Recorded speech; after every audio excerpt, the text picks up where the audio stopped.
Lumalabas na nagtutugma ang mga testimonya ng dalawang dating branch managers ng Land Bank of the Philippines sa isiniwalat ng nagpakilalang dating bagman ni Vice President Sara Duterte na si Ramil Madriaga.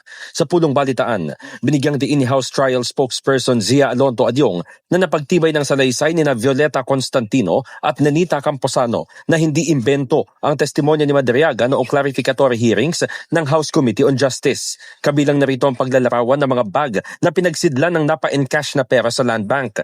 Punto ni Adyong, hindi magkakakilala ang mga naturang personalidad kaya may bigat ang testimonya. Hindi naman magkakilala ata yung dalawang bank managers at saka si Madriaga, no?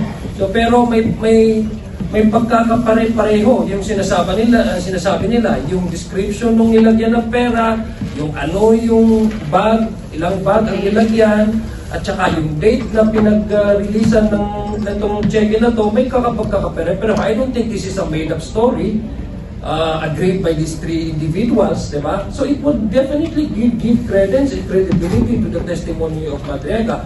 Iginit din ni impeachment advisor Robert Ace Barbers na nakumpirma sa testimonya na may striking coincidence sa naging pagharap ni Madriaga sa Kamara noong Abril. 4 na bag, yung pinaglagyan ng cash, 3 30 million at isang 35 million.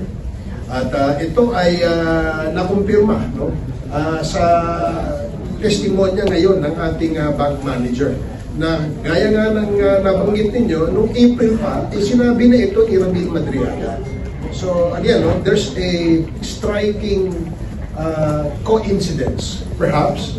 Dagdag ni Lead Prosecutor Jervy Luistro, consistent sa mga lumabas na impormasyon sa Justice Panel ang pahayag ng dalawang dating branch managers. If the question pertains only on the question of consistency, I think it was re-emphasized na yung testimony kanina is somehow consistent to the testimony during the time of the justice proceeding. In the heart of changing lives, ako si Brigada Haji Caaminio ng 105.1 Brigada News FM Manila, The Music and News Authority.